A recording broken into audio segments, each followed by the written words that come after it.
Ô, Vandique, deve ter caído uma bomba lá em Brasília com as últimas pesquisas, especificamente no Palácio do Planalto, ali no Alvorada, com as últimas pesquisas de Lula, tem perdido expressivamente, né, ali a sua popularidade, até mesmo nos próprios redutos eleitorais dele. Há espaço para o presidente conseguir reverter essa tendência sem ele recorrer às medidas mais populistas que são arriscadas do ponto de vista fiscal? Falei semana passada que a única maneira de fazer isso é reverter o quadro inflacionário. O William Vac colocou hoje muito bem no Estadão, falou que é o veneno, né? que é o ácido que derrete a aprovação de um presidente e a inflação.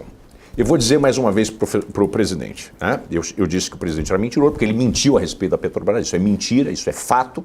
E além de mentiroso, o presidente está em autonegação. Né? Autonegação com relação à questão fiscal. Quer dizer, ou o presidente acorda, e o problema, Paula, não é a Anísia Trindade, que foi muito ruim, incompetente, mas não é só ela. E não é comunicação. Né? O problema é o Lula. Né? O problema é o Lula. O Lula abre a boca, toda a fala dele, que é tudo de improviso, o que acontece? Existe uma gafe cometida, alguma coisa que não estava combinada, ele é o problema. Outra coisa, a insistência no erro. A insistência no erro desse gasto desvairado. Outro problema muito sério, a insistência em ter uma estrutura ministerial de petistas. Né? Ele não foi eleito por petistas ou correligionários dele, ele foi eleito pela parte da população brasileira que rejeitou os arrobos do Bolsonaro. Muitos deles não gostam do Lula. Meu caso, não gosto do Lula, mas também não gosto do Bolsonaro. E os arrobos do Bolsonaro foram demasiados, passou da linha, não dava mais. E aí o que aconteceu? Mercado financeiro, pessoas que não têm uma tendência, que são pessoas que têm uma tendência liberal, falaram, não, vamos ver, porque o Lula 1 e Lula 2 foram governos decentes, apesar de uma porção de ilícitos que aconteceram. Então foi isso que aconteceu. Ele foi eleito por uma margem muito fina e essa margem não foi respeitada num governo de coalizão. Então está tudo errado. A gente já sabe, no histórico brasileiro, com Collor, com Dilma, etc., e mesmo Bolsonaro, se você não tiver uma representatividade no Congresso, você não vai governar. E é isso que aconteceu. O custo do Lula pelo PT ter murchado, ter virado esse gato molhado, acuado, porque o PT virou um gato molhado, acuado, no meio da chuva torrencial de São Paulo, encostado no muro, não sabe onde ir. Essa característica é a cara do PT. Não tem quadros, tem um bando de asseclas, não tem pessoas capazes de falar. Então aconteceu isso.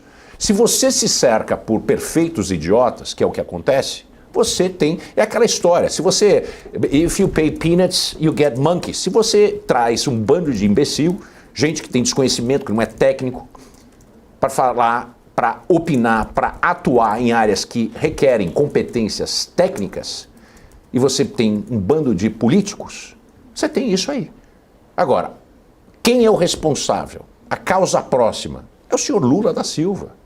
Ele é a causa próxima. Se o Lula calar a boca, talvez ele consiga terminar o governo com o nível atual de desaprovação. Eu tenho a impressão que, como ele vai dobrar a aposta populista e vai gastar dinheiro a rodo, a inflação vai bater. Esse ano eu já disse que é 7%, talvez mais. Ano que vem eu tenho certeza que passa dos 10%. E olha uma coisa, a taxa de juros não pode cair, tem que aumentar.